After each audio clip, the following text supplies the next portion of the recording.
Bonsoir les amis, ravi de vous retrouver. Ce soir nous accueillons Madame Laura Ider-Louis. Bonsoir. Bonsoir.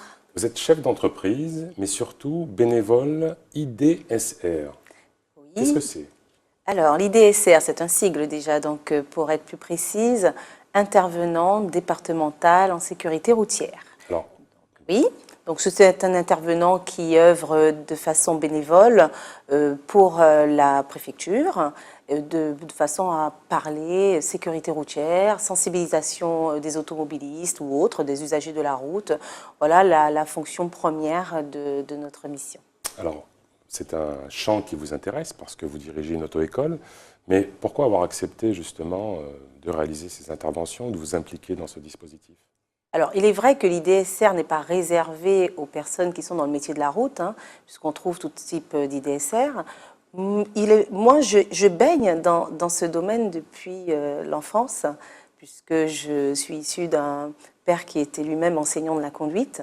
Et donc, j'ai continué sur ses pas. Et c'est vrai que ça m'a entraînée comme une spirale. Et depuis, bon, j'ai toujours été fascinée par la sensibilisation des autres. Dans le cadre de mon métier, je passe mon temps à expliquer la passion de la route, la passion de l'outil, qui est l'engin en général, parce que je n'enseignais pas que de la voiture, je fais également du poids lourd, de la moto, etc. Donc c'est vrai que le fait d'être baigné là-dedans m'a forcément incité à aller voir un peu plus, car l'intervenant départemental en sécurité routière ne se contente pas d'enseigner, mais il va aussi enquêter, comprendre ce qui se passe après la formation.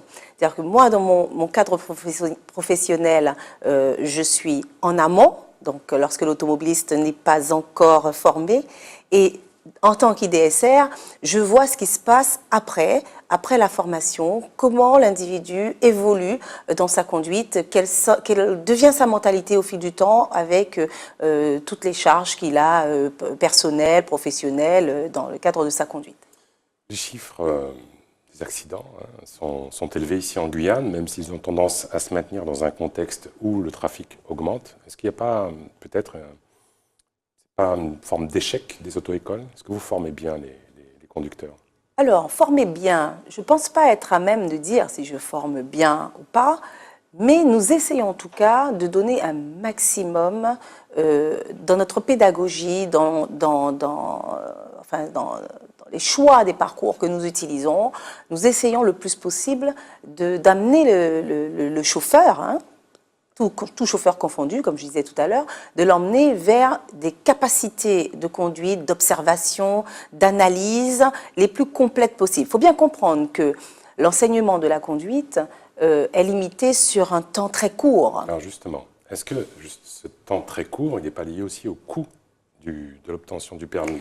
Est-ce que des fois, vous n'accélérez pas un petit peu l'enseignement parce que vous avez un client, on va l'appeler comme ça, qui vous dit, bon, ben moi, j'ai peut-être pas l'argent nécessaire pour poursuivre cette formation, alors que vous estimez peut-être qu'il faudrait poursuivre cette formation. Comment vous vous situez par rapport à cette problématique? Vous avez cité deux éléments importants, il y en a peut-être plein d'autres. Vous avez cité le coût, vous avez cité le candidat, enfin l'élève, le client qui insiste, qui est insistant pour pouvoir passer son examen. Il y a aussi tous les paramètres extérieurs qui sont le cadre professionnel de ce client, qui le pousse aussi à avoir ce permis très rapidement. Et puis, il y a aussi nos examens. Nous avons des exigences, nous avons des timings à respecter. Et vous avez également la lassitude que le client peut avoir aussi à être trop longtemps sur un même exercice, etc. Donc, c'est vrai qu'on est amené parfois à aller assez rapidement.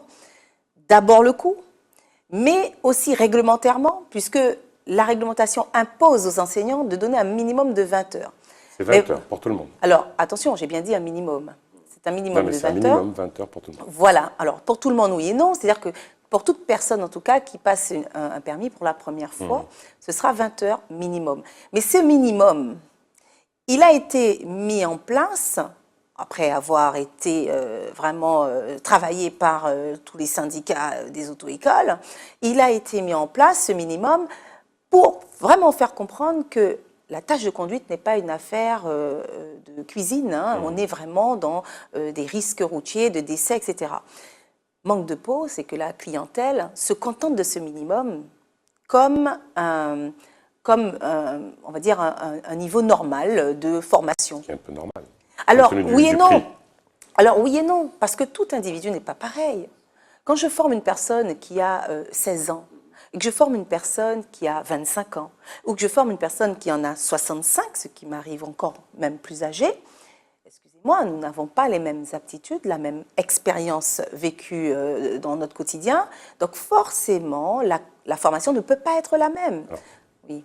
en tant que professionnel, est-ce que vous avez noté un changement dans les comportements, ou c'est toujours la même chose, dans les comportements routiers, Écoutez, votre perception? je suis obligée de noter un changement de comportement parce que dans l'attitude personnelle de tout à chacun, nous avons évolué. Il y a la télé, il y a les réseaux sociaux, il y a le téléphone, il y a plein d'outils, il y a les véhicules même qui évoluent.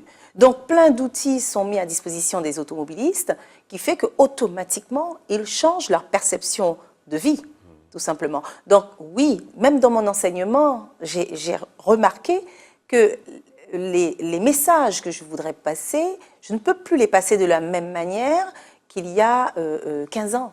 Comment vous expliquez aussi que dans le comportement de tous les jours qu'on peut observer, il n'y ait pas ce respect du piéton? Je vois des piétons, des fois, qui sont sur un passage piéton, qui sont condamnés à attendre qu'une bonne âme s'arrête. Il n'y a pas ce réflexe de s'arrêter pour laisser passer le piéton. Alors c'est bien dommage de c'est pas dire. de votre faute, ça. Et c'est bien dommage de dire une bonne âme, parce que ce serait plutôt celui qui enfin respecte la règle qui s'arrête. Alors notre faute, nous en formation, n'oublions pas que nous sommes, on va dire. Bon, en même temps, excusez-moi, mais oui. j'en profite pour dire, notamment à certains jeunes, lorsque vous passez le passage piéton, accélérez. Parce que certains traînent des pieds, mais c'est insupportable. Alors voilà, oui, c'est vrai. Alors peut-être aussi que ces comportements ont engendré ce dénigrement entre le piéton et l'automobiliste. C'est vrai que tout ça, il y a forcément un... Et vous insistez dans votre formation sur le respect? Mais forcément, forcément. Alors je vais vous dire d'autant plus que c'est tellement important dans notre formation, que notre formation ne se contente pas d'être juste une formation, mais elle aboutit sur un examen du permis de conduire. Et qu'à cet examen du permis de conduire, si le candidat n'est pas habitué à respecter les règles en général, outre le passage piéton, mais les règles en général, il sera sanctionné et n'obtiendra pas ce permis de conduire. Donc j'insiste encore une fois en disant que ce permis de conduire, si tout le monde continuait à circuler de la façon dont ils ont, on va dire, ils se sont exprimés le jour de leur examen de conduite, eh bien, je pense que nous n'aurions pas ces observations à faire de piétons qui attendent même sous la pluie sur un passage piéton. Le format de l'émission est court. Vous êtes bénévole, vous incitez tout le monde vraiment à se mobiliser autour de cette cause rapidement, très rapidement. Mais tout le monde, effectivement, du plus petit au plus grand. Il n'y a pas d'âge pour parler sécurité routière. Et puis, il n'y a pas le temps, c'est tout le temps, en permanence. Madame Ider-Louis, merci d'avoir participé à cette émission. Bel éclairage. Les amis, vous savez ce qu'il vous reste à faire. Allez-y nombreux. Et puis surtout, Tchambé. À bientôt.